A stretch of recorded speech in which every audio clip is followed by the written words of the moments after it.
আমি এই পবিত্র সূরাতুল আর রহমানের 4টি আয়াত তেলাওয়াত করছি। কয়টা? আর রহমান আল্লামাল কোরআন, খালাকাল ইনসান, আল্লামাহুল বায়ান। এই 4টি আয়াত আপনাদের মাঝে আলোচনা করছি। যদি আল্লাহ তাআলা তৌফিক দান করেন, আপনারা যদি ধৈর্য ধারণ করে শোনেন, আলোচনা করব ইনশাআল্লাহ। তবে এই সূরা আর রহমান কেন নাজিল হলো, এই নাজিলের প্রেক্ষাপটটা কি? নাজিলের কারণ তো আছে, নিঃসন্দেহে নাজিলের কারণ আছে। নাজিলের কারণ হলো এই, আল্লাহর রাসূল কাফিরদেরকে ডাকতো যে তোমরা আল্লাহর ইবাদত করো, আল্লাহর বন্দেগী করো, আল্লাহর ইবাদত করো, আল্লাহর বন্দেগী করো। বলতে বলতে আবার আল্লাহর রাসূল একদিন কাফিরদেরকে বলছে, কাফিররা তোমরা রহমানের ইবাদত করো, রহমানের বন্দেগী করো।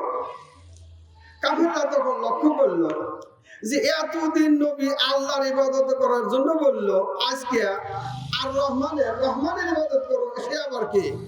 রহমান কে? রহমানের তো চিনি না, রহমান কে? এতদিন আল্লাহর কথা বললো, এখন রহমানের কথা বললো। তাহলে আল্লাহ তাআলা ওই কাফিরকে বোঝানোর জন্য এই রহমানের আল্লাহ ব্যাখ্যা করেছেন, বিশ্লেষণ করেছেন। এই জন্য সূরা আর রহমান নাযিল হয়েছে। সুবহানাল্লাহ। এখন যদি আমি কোরআন শরীফ বলি, কোরআন শরীফ তুমি কোথা থেকে আসছো, তোমার নাম কি? বলতে পারি না। কোরআন শরীফ তোমার নাম কি? যেমন আপনি আসছেন, আমি আসছি, পরিচয় দিতে গেলে আমার নামের কথা আপনারা জিজ্ঞেস করবেন না, আপনি নামের কথা জিজ্ঞেস করব। আপনি কোথা থেকে আসছেন সে কথা জিজ্ঞেস করব। আপনার মধ্যে কোনো ভেজাল আছে কিনা সেটাও জিজ্ঞেস করব। করব কি করব না?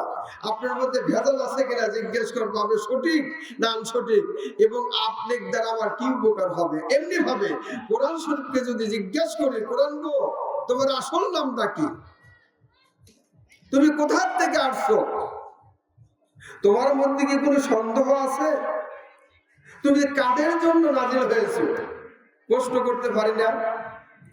তাহলে প্রশ্ন যদি করতে পারি, এক একটা করে কোরআন শরীফ আমাদের জানিয়ে দিচ্ছে যে মানুষগণ তোমরা শোনো আমি কোথা থেকে আসছি।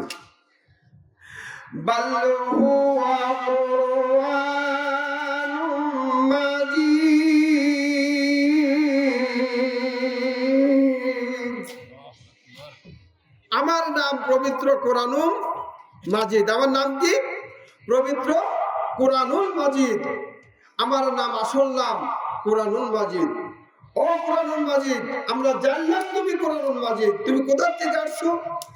কোরআন এইবার বলতেছে লাউহে মাহফুজ,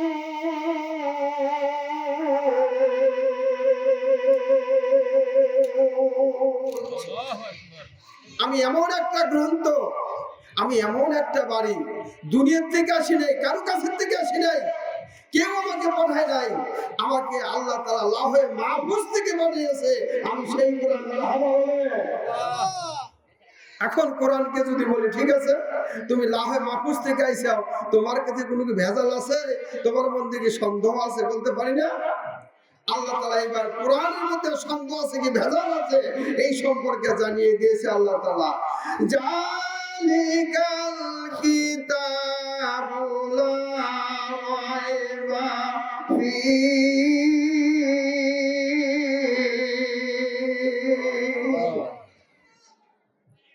কোরআন বলছে জালিকাল কিতাবু, আমি এমন একটা কোরআন শরীফ, আমি এমন একটি কিতাব, এর মধ্যে কোনো সন্দেহ নাই। এই কোরআন শরীফের মধ্যে ভেজাল আছে কি সন্দেহ আছে, এইটা দেখার জন্য, এটা প্রমাণ করার জন্য বৈজ্ঞানিকরা একটু জাস্টিফাই করছে। সেটা হচ্ছে এই বর্তমান কি জামানা, কম্পিউটার জামানা না, কথা হয় না, বর্তমান কম্পিউটার জামানা। এই কম্পিউটার জামানায় এই কোরআন শরীফের মধ্যে সঠিক কি ভেজাল দেখার জন্য এই 114টা সূরার প্রথম সূরার নাম কি? সূরাতুল ফাতিহা। আর উম্মুল ফাতিহা হলো কিতাব, কোরআন শরীফের জননী সূরা ফাতিহা। একটু জোরে বলে মারহাবা। এখন এই ফাতিহা উপরে কম্পিউটার সেট করছে, সেট করে এক এক করতে করতে 114টা সূরা, শেষ সূরার নাম সূরাতুন নাস, নাস পর্যন্ত কম্পিউটার গেছে, একটা ভুল ধরতে পারে নাই। যখনই ভুল ধরতে পারলো না, তখনই বৈজ্ঞানিকরা লক্ষ্য করলো, আহারে এমন একটি কিতাব, এমন একটি কিতাব গো,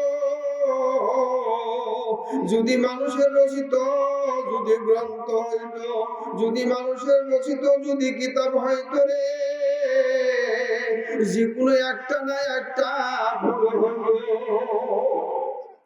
সূরা ফাতিহা থেকে শুরু করে সূরা নাস পর্যন্ত 114টা সূরার মধ্যে যখন মেশিন লাগাইলাম, 114টা সূরার মধ্যে যখন কম্পিউটার লাগাইলাম, এক এক করতে করতে শেষ সূরা পর্যন্ত গেছে রে,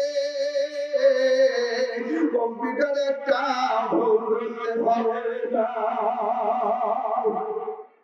এমন অবস্থায় বৈজ্ঞানিকরা জানলো না, না এটা মানুষ রচিত কোনো গ্রন্থ না, এটা কোনো মানুষ রচিত কোনো কিতাব না, এমন একটি কিতাব, এই কিতাবের মধ্যে কোনো ভুল নাই, নিঃসন্দেহে এটা আল্লাহ রচিত কোরআন। আর দেরি করবো না, দেরি করবো না, বলে লা ইলাহা ইল্লাল্লাহু মুহাম্মাদুর রাসূলুল্লাহ সাল্লাল্লাহু আলাইহি ওয়াসাল্লাম। এমন একটি কিতাব, এমন একটি গ্রন্থ, সেই কিতাব আমার এবং আপনার মাঝে কে দিয়েছে? আল্লাহ। এর মধ্যে কোনো সন্দেহ নাই। এখন যদি কোরআন শরীফে জিজ্ঞেস করলাম, কোরআন গো তোমার মধ্যে কোনো সন্দেহ নাই, এটা জানলাম, তুমি কিসের জন্য আসছো, কোন কাজের জন্য আসছো, কোন ব্যাপারে আসছো, কোন উদ্দেশ্য নিয়ে তুমি আসছো, কোরআন শরীফ এইবার সুন্দর করে জানিয়ে দেয়, হুদাল লিন্নাস।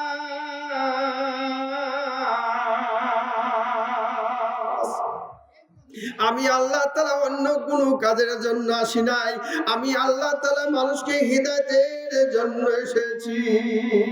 আমি হিদায়াত ছাড়া আমি কোনো উদ্দেশ্য আমি দুনিয়ায় আসি নাই। আমার আল্লাহ তাআলা পবিত্র কোরআন শরীফের মধ্যে মানুষের হিদায়াতের জন্য পাঠিয়ে দিয়েছেন। শুধু তাও না, মানুষের যত যা কিছু প্রয়োজন আমার আল্লাহ তাআলা পবিত্র কোরআন শরীফের মধ্যে পাঠিয়ে দিয়েছে। কাল কিয়ামতের ময়দানে যখন আল্লাহর ফেরেশতা এমনি ভাবে জিজ্ঞাসা করবে, ও ফেরেশতা, ওই যে আমার এই বান্দা হিসাব করে আমি দেখলাম জাহান্নামী হয়ে গেছে, তুমি এই আদমকে তুমি আমার এই বান্দা কিনে জাহান্নামে নিয়ে যাও। আল্লাহর ফেরেশতা দেরি করে না, আল্লাহর কথা শোনার সঙ্গে সঙ্গে আল্লাহর ওই ফেরেশতা এমনি ভাবে ওই বান্দাকে নিয়ে জাহান্নামের দিকে রওনা হবে, জাহান্নামের দিকে রওনা হবে। যাইতে যাইতে ওই আল্লাহর বান্দা জাহান্নামের দিকে যায়, আর আস্তে আস্তে পিছন দিকে আমার মাওলার দিকে পেছন দিকে ফিরে তাকায়। আমার আল্লাহ তাআলা ডাক দেয়, ও ফেরেশতা তুমি দেরি করো না, ফেরেশতা দেরি করো না, তুমি আর কাল বিলম্ব করো না। ও ফেরেশতা তোমার কাছে আমি জানতে চাই, ও ফেরেশতা তোমার কাছে আমি শুনতে চাই, আমার বান্দাকে তুমি জাহান্নামের দিকে নিয়ে যাচ্ছ আমার নির্দেশ করে, ও ফেরেশতা একটু বলবে না ওই বান্দা কেন ঘুরে ঘুরে আমার দিকে তাকায়? আল্লাহ তাআলা এই প্রশ্ন ফেরেশতাকে বলার সঙ্গে সঙ্গে ফেরেশতা ডাক দিয়ে বলে, আল্লাহ কেন ওই ব্যক্তি তোমার দিকে ঘুরে ঘুরে তাকায়, ফিরে ফিরে তাকায়, আর চোখের পানি টাস টাস করে জমিনে ফেলে দেয়। আল্লাহ ডাক দিয়ে কয়, ও ফেরেশতা তুমি বলো কেন আমার দিকে তাকায়? ফেরেশতা ডাক দিয়ে বলে, আল্লাহ কেন ওই ব্যক্তি ঘুরে ঘুরে পিছন দিকে তোমার দিকে তাকায় আর চোখের পানি ফেলে? আল্লাহ তুমি ভালো জানো, তুমি কি জানো না? আল্লাহ ডাকতে কয় ফেরেশতা, আমি যতই জানি আর না জানি এটা কিছু না, যখন তোমরা এই কথাটা বলবা আমি আল্লাহ আমার মায়া লাগবে।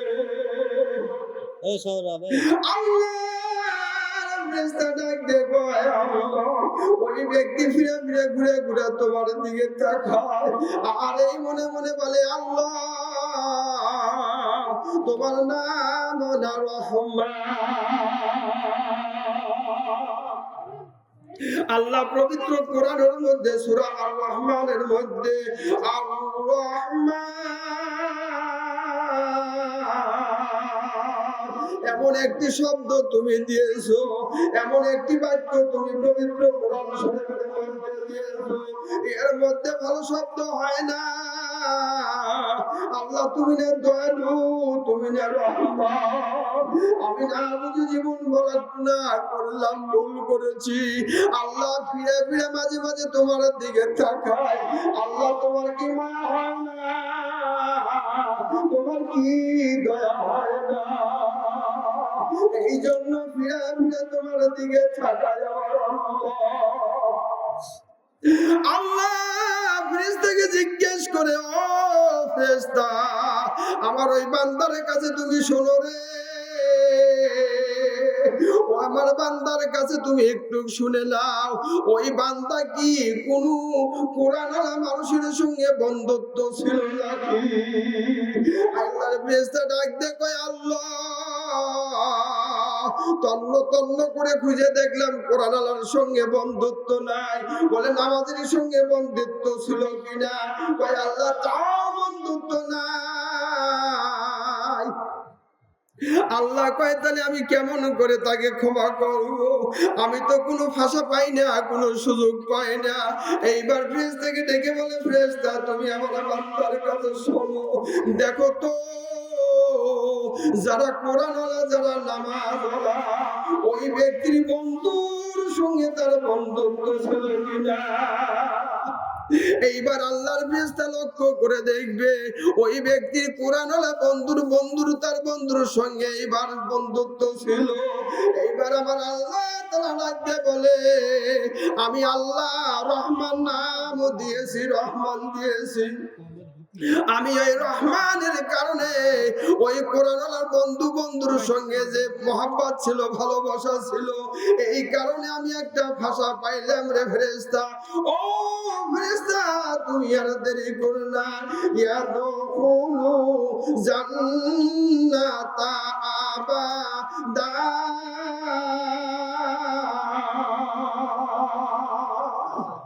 আল্লাহ তাআলা বলে, ও ফেরেশতারা দেরি করো না, ওই আমি একটু সুযোগ পেয়েছি, কোরআনের বন্ধুর সঙ্গে বন্ধুত্ব করেছিল, এই জন্য আমি আল্লাহ তাআলা মায়া করে রহমান নাম হিসাবে এই যে রহমান নামটা দিয়েছি, এর বিনিময়ে তামাম জীবনের গুনাহ মাফ করে আমি আল্লাহ তাআলা জান্নাত বাসী বানাইয়া দিলাম। আমার আল্লাহ এমন রহমান, এমন দয়ালু যে সূরা আর রহমানের মধ্যে প্রথম বাক্যটা দিয়েছে রহমান। এত দয়া, এই যে ভাইরা আমার, বন্ধুরা আমার, এত দয়া রে আল্লাহর, এত মায়া আল্লাহ। এই দুনিয়ার পর আমাদের কত রহমত দিয়ে আমাদের জীবিত রেখেছে, কত মায়া দিয়ে জীবিত রেখেছে রে আল্লাহ। ডাক দে কয়, ও বান্দা তুমি একটু হাসপাতালের প্রান্তরে যায় দেখো, একটু অক্সিজেনের জন্য কত টাকা ক্রয় করতে হচ্ছে, কত টাকা দিয়ে, একটু আলোর জন্য কত পয়সা ব্যয় করতে হচ্ছে। ইলেকট্রিশিয়ান প্রতি বাড়ি যখন আলো জ্বালায়, আর মাসে মাসে কিন্তু এমনি ভাবে বিল আসে কি আসে না? আমার আল্লাহ তাআলা বলে, ও বান্দা আমি এইরকম রহমান, আমি এমন দয়া রে দয়ার সাগর, এই যে তোমাদের অক্সিজেন দেই একটি পয়সাও লই না, আমি তোমাদের নির্দ্বিধায় এত আলো বাতাস দিচ্ছি, একটা পয়গাম্বর দিয়ে বিড়ির কাগজ তোমাদের কাছে পাঠাইয়া দেই না।